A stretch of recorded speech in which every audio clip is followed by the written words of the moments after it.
Saudara Gubernur Bank Indonesia Peri Warjio mengaku telah memberi keterangan kepada KPK pada proses penyelidikan dugaan korupsi penggunaan dana Corporate Social Responsibility atau CSR di Bank Indonesia. Sebelumnya KPK menduga ada penyalahgunaan dana CSR di BI dan OJK. Peri menegaskan proses pemberian dana CSR di BI selalu menekankan tata kelola baik dari segi ketentuan maupun prosedur. Peri menambahkan pengambilan keputusan pemberian dana dilakukan secara berjenjang mulai dari Dewan Gubernur hingga pelaksana. Ini sebagai lembaga yang bertata kelola kuat dan menjunjung asas hukum, tentu saja telah memberikan keterangan-keterangan yang diperlukan dalam proses penyelidikan itu. Ya, itu yang pertama. Ya.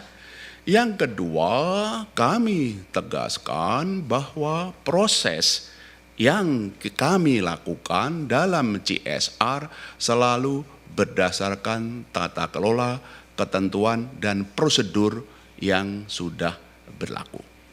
Ya, ketentuan, prosedur, dan tata kelola yang berlaku itu mencakup dua, mengenai prosesnya maupun pengambilan keputusan. Yang ketiga, mengenai CSR atau PSBI itu diberikan dengan tata kelola sebagai berikut.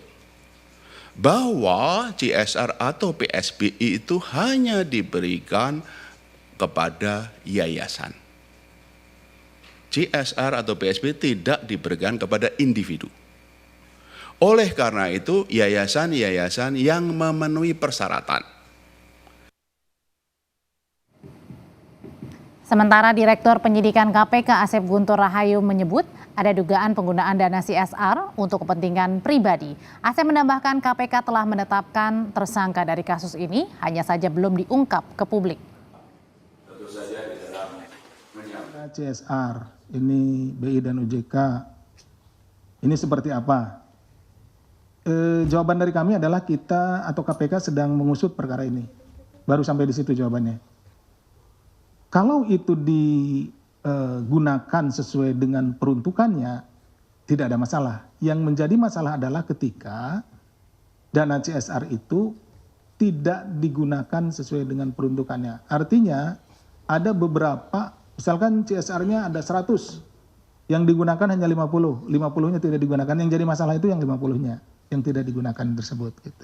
Dan ini digunakan misalkan untuk kepentingan pribadi. Nah itu yang menjadi masalah. Kalau itu digunakan misalkan yang tadinya untuk bikin rumah ya bikin rumah, bangun jalan ya bangun jalan, ya itu nggak jadi masalah gitu. Tapi menjadi masalah ketika ya tadi, mungkin bisa dipahami ya, arahnya ke situlah. Gitu.